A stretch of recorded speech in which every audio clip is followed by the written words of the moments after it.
I deserve to be happy, even if it means hurting you. My wife looked me in the eye and said those words after 31 years of marriage. In those 31 years of building a life together, we had a daughter together. And in one sentence, she ended everything. My name is Logan, and to understand how things got to that point, I need to take you back to the beginning, when I was 20 years old. I had made it through all 4 years of high school without ever having a girlfriend, not because I wasn't interested in girls, but because I was too shy to do anything about it. I was the kid who sat in the back of class, terrified that if I ever asked a girl out, she would laugh in my face, or, worse, say yes out of pity. So I buried myself in my studies, telling myself that maybe, somewhere down the line, I would figure out the whole relationship thing. That was my plan, and I was content with it. I noticed the woman who ended up being my wife back in university. It took me 6 weeks to work up the courage to actually speak to her. She smiled at me and warmed up to conversation. I felt like I had just won something meaningful. The 2 years that followed that first conversation were the happiest of my young life. Christina and I grew close, and it became something I had never experienced before. She was my first real kiss. She was my first intimate relationship. She was the first person I ever said, "I love you," to, and actually meant it. Christina was more experienced than I was. She had dated guys in high school, had been in relationships before, and knew things about romance and intimacy that I was only beginning to figure out. But she was gentle with me, guiding me through the unfamiliar territory of being someone's boyfriend without ever making me feel like I was failing. I interpreted that patience as love, as proof that she cared about me enough to meet me where I was instead of expecting me to be somewhere else already. We were young and in love and sure that wanting something badly enough was the same as making it happen. I proposed to Christina, and when she said yes, I decided this was the only woman I would ever want, and I would spend the rest of my life proving I was worthy of her choosing me. We got married some years after graduation. It was a small ceremony. I didn't care about the size of the wedding or the lack of extravagance. But my naivety was sincere. I wasn't making promises I didn't intend to keep. I was committing my entire future to this woman because I genuinely believed that was what love meant. Our first apartment was a cramped one-bedroom. We fought during those first years. We fought about money because there was never enough of it, because every unexpected expense felt like a crisis. We fought about dishes, laundry, and who forgot to pay the electric bill. But we also laughed together. We learned how to be adults together, figuring out taxes, insurance, and all the mundane details of grown-up life that nobody teaches you in school. I thought the complex parts were just growing pains, the standard friction that happens when two people learn to share a life. Every difficulty felt worth it because, at the end of the day, I got to come home to her. After 2 years of being married, I woke up one morning at home to find Christina sitting at our tiny kitchen table with a pregnancy test in her hand. Immediately, I walked in. She told me we were going to have a baby. The 9 months that followed were a mixture of excitement and terror. We read baby books together, arguing about different parenting philosophies and what kind of crib to buy. We fought about names, going back and forth for weeks before finally agreeing on Amber if it was a girl and Michael if it was a boy. I watched Christina's body change as the pregnancy progressed, watched her grow uncomfortable and tired and more beautiful to me than she had ever been. I fell in love with her all over again as I watched her become a mother. Our daughter, Amber, was born after one of the longest nights of my life at the hospital. When they finally let me in, and I held my baby girl in my arms, something fundamental shifted inside me. Every cliché about fatherhood that I had ever heard and dismissed suddenly made perfect sense. Looking down at this tiny person with her scrunched-up face and her impossibly small fingers, I understood for the first time what it meant to love someone so completely that you would die for them without a second thought. I looked at Christina, exhausted and sweaty, and I felt like our family was finally complete. We had done it.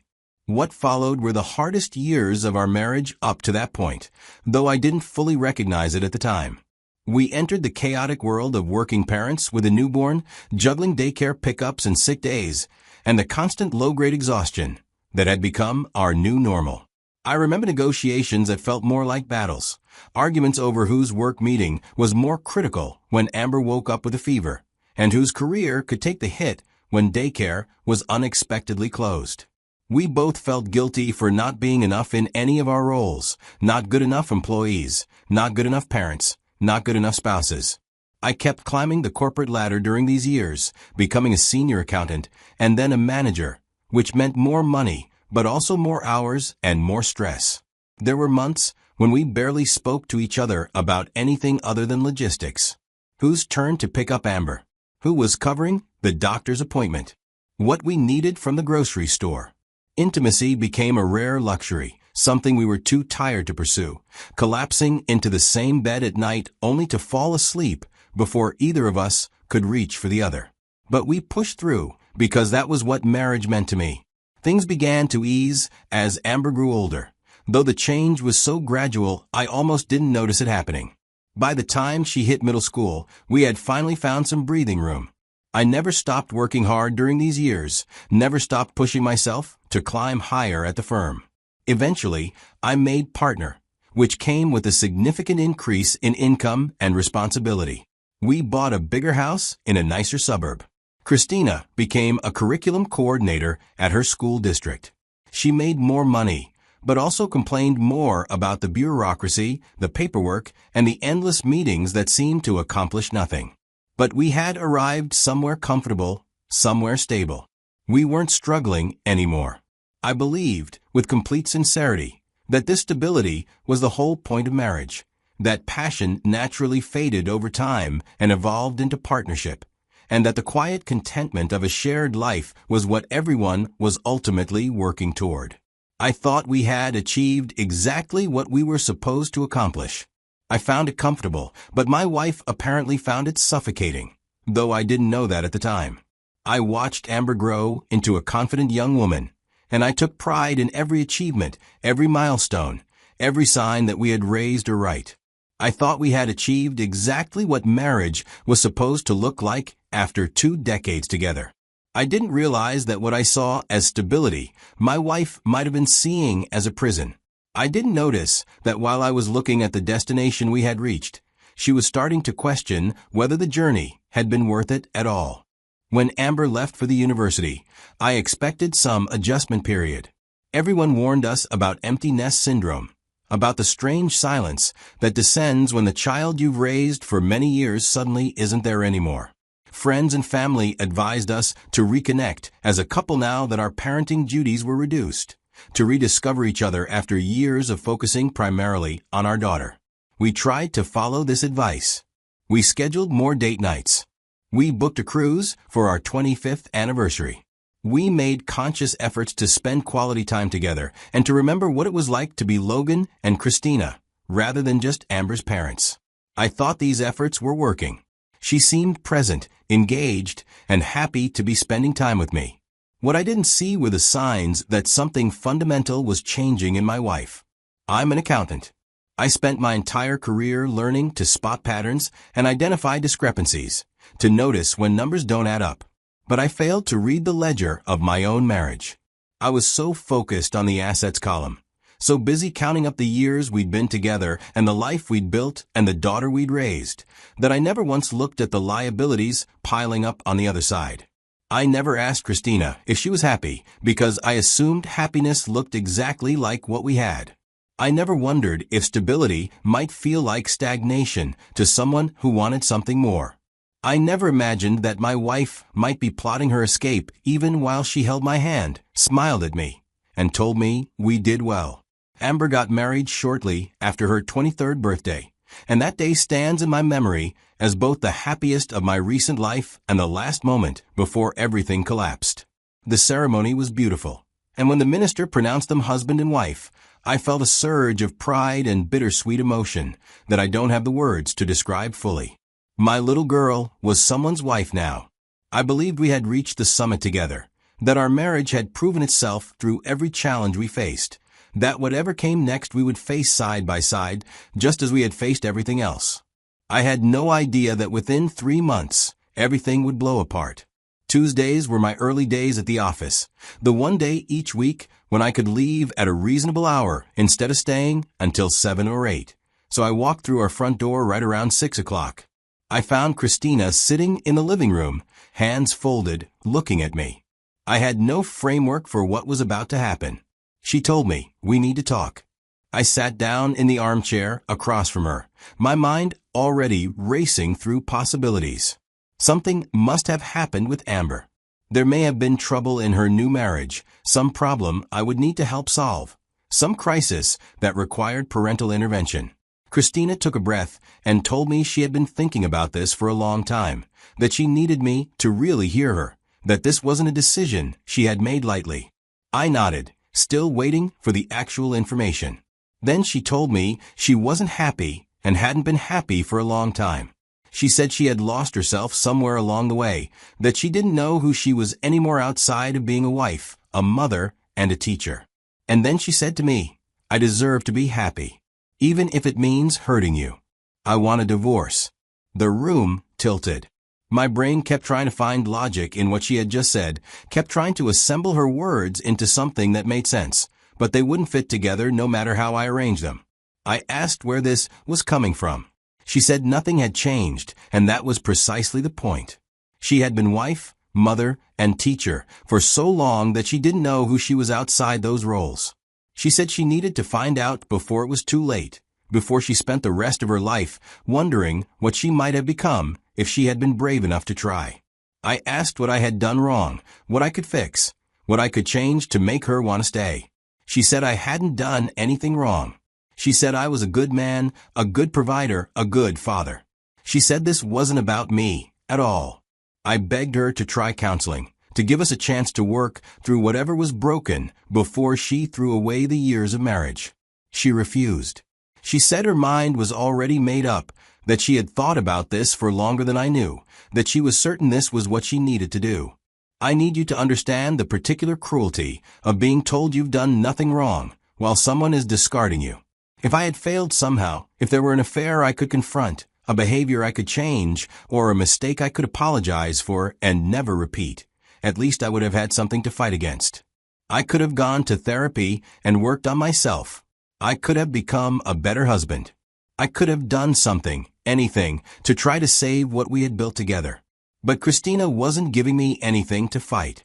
She framed the destruction of our marriage as her personal journey of self-discovery, as something she needed to do for herself, as if 31 years of partnership were merely a phase she had outgrown, like a favorite sweater that no longer fit her properly. The nights that followed were the longest of my life. Christina moved into the guest room immediately, and I lay alone in our bed, staring at the ceiling, running through every conversation we had ever had, every moment we had shared, every sign I might have missed that could have warned me this was coming. I replayed our entire marriage in my head, looking for the cracks, looking for the places where I had failed without realizing it. I couldn't find them, or maybe I saw too many of them, small moments that might have meant nothing or might have meant everything. I didn't sleep. I barely ate. I walked through my office the next day like a ghost. I couldn't concentrate on numbers when my personal life was imploding. I need you to understand that I still loved her. Despite the bomb she had dropped on our life together, my first instinct was desperation. I wanted to save our marriage. I tried to find some way to fix whatever was broken, to become whatever she needed me to be, to prove that the years of history meant something more than a phase to be outgrown. I would have done anything in those first weeks. I would have agreed to any compromise, made any sacrifice, changed any aspect of myself that she found lacking. But she wasn't offering me the chance to do anything. About a week after that conversation, in a moment of desperation, I called our daughter Amber. I was hoping she could serve as an intermediary, someone who could talk sense into her mother when my own words had failed so completely. I tried to be measured on the phone. I explained that her mother wanted a divorce, that I was blindsided, that I didn't understand what had gone wrong after all these years of what I thought was a solid marriage. I asked Amber if she could speak to Christina, just to help her see reason before she threw away 3 decades over what I assumed was a midlife crisis. There was a long pause on the other end of the line, and when Amber finally spoke, she said something that cut deeper than the divorce request itself. She told me she had known for a while that her mother wasn't happy. My wife had been confiding in our daughter about her unhappiness, about her desire for something different, about her feeling of being trapped. And nobody had warned me that my marriage was crumbling. I had been walking around believing everything was fine while my wife and daughter discussed the demolition behind my back. The betrayal compounded in my chest, layers of hurt stacking on top of each other until I could barely breathe. But Amber wasn't finished. She told me that if her mother needed to do this to be happy, I should let her. She said Christina had given so much over the years, had devoted her whole life to family and work, and maybe she deserved a chance to find out who she was on her own. Amber said that if we couldn't be happy together, we should be satisfied separately.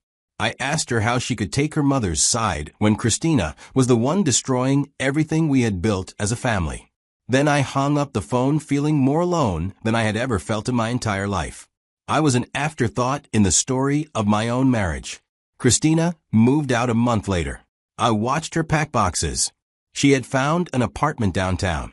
It was sleek and new and designed for a single person starting over, and I hated it without ever seeing it because it represented everything she was choosing instead of me. I stayed behind in our house with everything in it. The house was enormous, with only one person in it. I walked through these empty spaces trying to understand how my life had derailed so completely, how I had gone from celebrating my daughter's wedding to facing my own divorce in less than 3 months. The divorce process itself was surprisingly straightforward from a legal perspective, though emotionally it was anything but simple. Ohio is an equitable distribution state, which means that after 31 years of marriage and roughly equal career earnings over time, we would split things fairly evenly. I hired a lawyer because the process required one, not because I planned to fight for anything. What was the point of fighting over half a retirement account when what I really wanted was my wife back? The meetings were businesslike, full of paperwork, financial disclosures, and legal language. Christina was cooperative throughout the process, as if dismantling our marriage was just another administrative task to check off her list before moving on to the next phase of her life. She didn't argue over assets. She didn't make demands. She just wanted out as cleanly and quickly as possible. I kept expecting her to change her mind, to wake up one morning and realize she was making a terrible mistake, but that moment never came. I was still operating under the assumption that this was about her journey, her midlife crisis, her existential quest for meaning. As painful as it was, I could at least understand the narrative she had given me. I could at least tell myself that she was chasing something abstract rather than running toward something specific. For months into the divorce, a mutual friend called to check on me. People had been doing that since word of the divorce spread through our social circle, calling with varying degrees of awkwardness to see how I was holding up and whether I needed anything. Most of these calls lasted 5 minutes and accomplished nothing, but this friend's call was different. He hemmed and hawed on the phone, dancing around something he clearly didn't want to say, until I finally told him just to spit out whatever it was. There was a long pause, and then he told me that someone had seen Christina downtown with a younger man. He said it hadn't looked like just a friendship from what the person described. He apologized for being the one to tell me and asked if I was okay, and I said something that passed for reassurance before hanging up. I went numb for about an hour. Then the accountant in me took over, the part of my brain trained to investigate discrepancies and uncover fraud. I still had access to old credit card statements from before we separated our finances. I still had phone records from our shared plan before Christina switched to her own carrier. I sat down at my computer and started going through the data with the precision I used at work, looking for patterns, anomalies, and anything that didn't fit the narrative my wife had sold me. The picture emerged clearly enough once I knew what I was looking for. There was evidence of everything beginning before the divorce conversation. Over time, I got much more precise details about the guy. He was 34 years old, which made him almost 20 years younger than my wife. He was a personal trainer at the gym she had started attending. A full year of supposed self-discovery, and the whole time she had been finding someone else. The journey had a name and a face. The journey had biceps and a full head of hair. Christina had looked me in the eyes and made me believe this was about her needs, about her existential crisis. She had made me feel like a failure when the whole time she had been lying to my face about another man. I imagined confronting her 100 times in the weeks that followed. I played out the conversation in my head, imagining the satisfaction of watching her face when she realized I knew the truth, the vindication of proving that her noble narrative about self-discovery was nothing more than a cover story for infidelity. I imagined her scrambling to explain herself, making excuses, finally being forced to admit that she had thrown away our marriage not for some abstract journey, but for a man who probably couldn't even name our anniversary. Part of me wanted that confrontation more than I had wanted anything in months. Part of me wanted to strip away her excuses and make her see herself clearly for the first time. But I didn't do it. I decided to say nothing, and I will tell you exactly why. What would it have changed? She had already made her choice. She had already spent a year lying to my face. Making her admit the truth wouldn't undo the damage. It wouldn't bring back our marriage or restore my trust or erase the months of sleepless nights when I blamed myself for failures that were never real. Confronting her would give me a moment of bitter satisfaction and nothing else.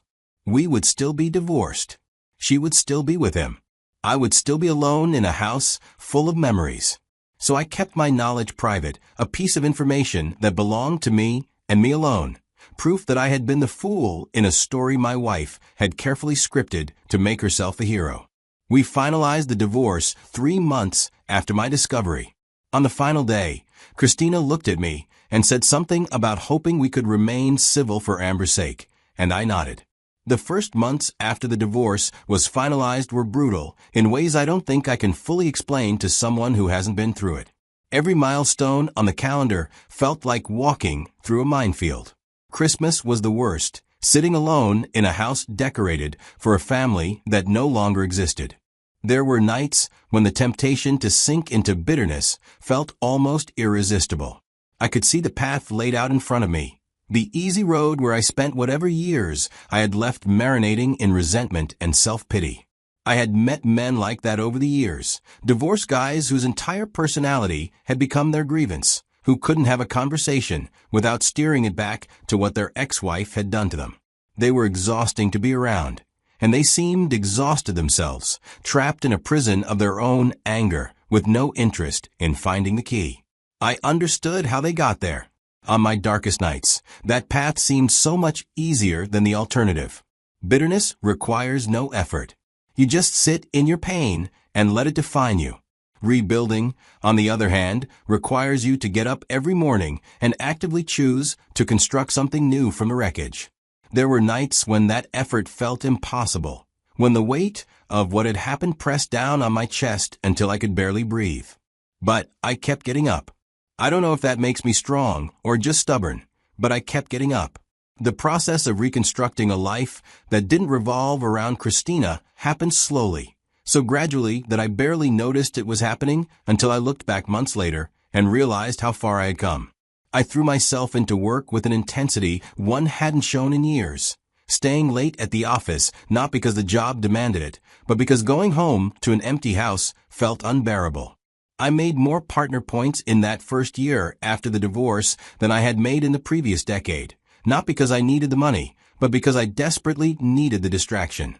I started mentoring younger accountants at the firm, taking junior staff under my wing in a way I had never bothered to do when I was focused on my own family. I poured the nurturing energy that had nowhere else to go into helping the next generation avoid the mistakes I had made, teaching them about work-life balance and the importance of paying attention to the people who matter. I reconnected with old friends who had been sidelined during the married years. I started to notice the trees and the rivers and the way sunlight filtered through the canopy. I began to have conversations with people I met from all different backgrounds who were dealing with their own struggles and still choosing to put one foot in front of the other. I realized I wasn't as alone as I had felt in those first terrible months. Dating in your 50s is a strange experience, and I'm not sure any amount of preparation could have made me ready for it. Amber convinced me to download an app on my phone to swipe through pictures of strangers and try to reduce myself to a handful of photos and a few sentences of biography.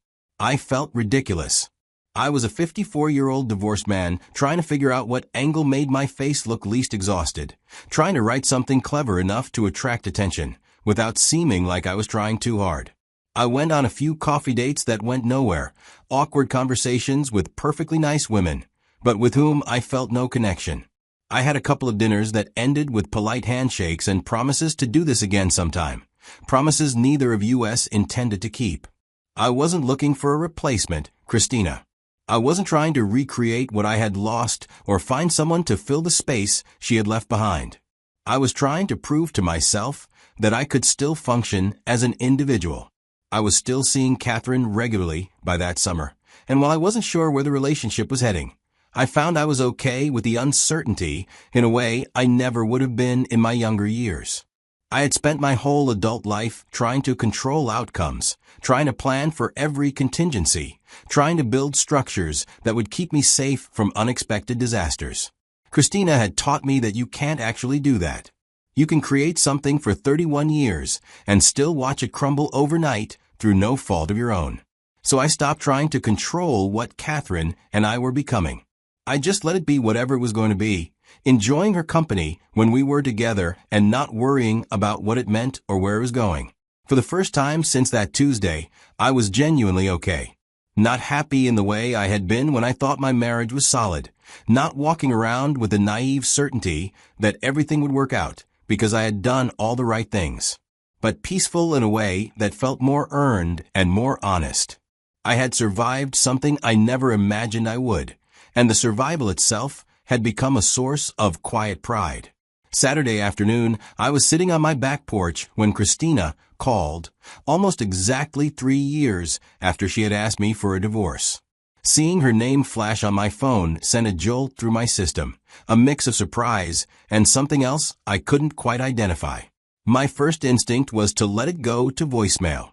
Every rational part of my brain was screaming at me to ignore the call, to let her say whatever she wanted to say into a recording I could delete without listening. But I didn't do that.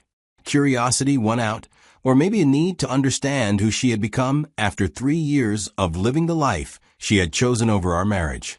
I answered the phone. Her voice was smaller than I remembered.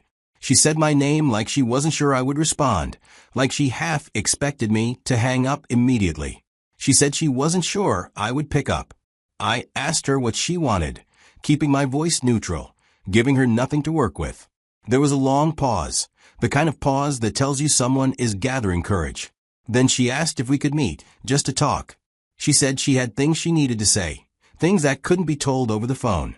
Every rational part of me knew I should refuse. What could she say that would matter now? But I wanted to see who she had become. I wanted to know if any part of her regretted what she had done. So I agreed to meet, but over the next couple of days before the agreed date, I wondered if I had just made a terrible mistake. On the agreed date, I arrived early, choosing a table near the window where I could watch the door. When Christina walked in, she spotted me and walked over, sitting down across from me. She ordered a coffee and stirred it without drinking, clearly struggling to find a way to begin. I didn't help her. I sat there in silence and waited, determined not to make this easy. Finally, she said the past 3 years hadn't been what she imagined. The freedom she had been so desperate for had turned out to be loneliness. The adventure she thought was waiting for her had revealed a world that didn't care about her personal journey or her need for self-discovery. The reinvention she had envisioned had mostly uncovered how much she had taken for granted during all those years she spent complaining about stability and routine. She said she had learned things about herself, but most of what she knew was that she had made a terrible mistake. I asked about her lover, the personal trainer, and watched her face change as I had struck her. I saw the moment she realized I had known all along. She looked down at her coffee, shame written across every feature, and admitted that her lover had lasted only 8 months. She said he had moved on to someone younger and less complicated once the novelty of their relationship wore off. She told me the men she dated after her personal trainer had made it clear that the fantasy of an older woman held little appeal once they encountered the reality.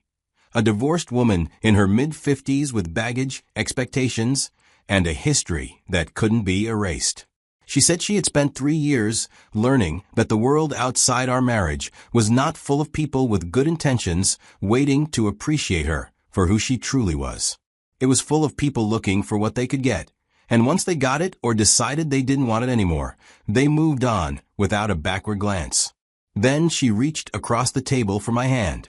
I pulled away before she could touch me, and I saw the hurt flash across her face before she composed herself. She said she knew she had made mistakes. She said she had learned from what she did, that she finally understood what she had thrown away. She said she knew she had no right to ask, but she needed to ask anyway. She wanted to see if we could try again. She wanted to know if we could start over, rebuild what she had destroyed, give ourselves another chance at the life we had built together before she had torn it all down. She said she still loved me, but had just been too blind and too selfish to see what she already had. I let her finish. I let her say everything she needed to say without interrupting. And then I gave her my answer. I told her she didn't get to spend 31 years building something with me, decide it wasn't exciting enough, burn it all down while lying to my face about another man, spend 3 years discovering that the grass wasn't greener on the other side, and then come crawling back asking for a second chance when every other option had failed. I told her I remembered exactly what she said to me that Tuesday evening in our living room. She said she deserved to be happy, even if it meant hurting me. I told her she was right about one thing. She did deserve to be satisfied. So did I. But what she never understood, what she still might not understand, was that happiness isn't something you find by blowing up your life. Happiness is something you build, day by day, with someone you actually commit to. I had built that with her for 31 years. She was the one who decided it wasn't enough. I told her I had rebuilt my life without her. I had found peace without her. And I wasn't willing to risk the life I had built just because she had finally realized what she threw away. She tried to interrupt, tried to say that our history together had to count for something. I told her 31 years meant everything to me. That was the entire point. I was the one who treated those 31 years as precious and irreplaceable. She was the one who treated them like something she could trade in for a better model when she got bored. I left money on the table for my coffee, stood up to go, and then told her I genuinely hoped she would find what she was looking for. I meant it. Despite everything she had done, despite all the pain she had caused, I didn't wish her ill. But I told her she wouldn't find what she was looking for with me. Not anymore. I walked out without waiting for her response, knowing that I had just closed a door that would never open again. Christina called twice more in the weeks that followed. I didn't answer. She sent a long voicemail that I listened to but never responded to. The voicemail was full of apologies, explanations, and promises that things would be different if I would just give her another chance. Eventually, the attempt stopped. I assumed she finally understood that I meant what I said. Amber was upset when she found out I had refused her mother's attempt at reconciliation. We argued about it, one of the few real arguments we've ever had. She said I was being too harsh, that everyone deserves grace, that 3 years was long enough to forgive and move on. I told her I had forgiven Christina for my own peace, not for her absolution. But forgiveness doesn't mean reunion. Forgiveness doesn't mean pretending the wound never happened, or giving someone access to hurt you all over again. Forgiveness means accepting that someone damaged you, accepting that you survived, and choosing not to carry the bitterness forward into every day of your remaining life. What I won't do is open myself up to the same person who already proved she could destroy me. That's not bitterness. That's wisdom. I want to speak directly to anyone listening who has been through something like what I went through. Maybe your spouse of many years suddenly announced they were leaving. Perhaps someone you trusted completely turned out to be a stranger wearing a familiar face. Maybe you're in the middle of it right now, wondering how you're supposed to rebuild a life from the rubble of everything you thought was permanent. I want you to know that your pain is valid. Your anger is valid. Your confusion about how someone who claimed to love you could do something so devastating is entirely understandable. I felt all of those things and more. But I also want you to know that your decision to protect yourself isn't cruel. It's survival. Some doors close for a reason, and you are allowed to leave them closed. You don't owe anyone a second chance to hurt you just because they finally realized what they lost. Christina wanted to be happy, even if it meant hurting me. I finally wish for the same thing. I want to be happy, even if it means walking away from her for good. You can love someone for 31 years and still recognize when they forfeited the right to your future. The love I had for her was real, and the grief I felt when she left was real, and the healing I've done in the years since was real, too. None of those things obligates me to take her back. None of those things means I have to sacrifice the peace I've built just because she decided she wanted it again. Some chapters are meant to end. The only way to start a new story is to close the old one finally. I've closed mine. Whatever comes next, I'm ready for it. Thank you for listening.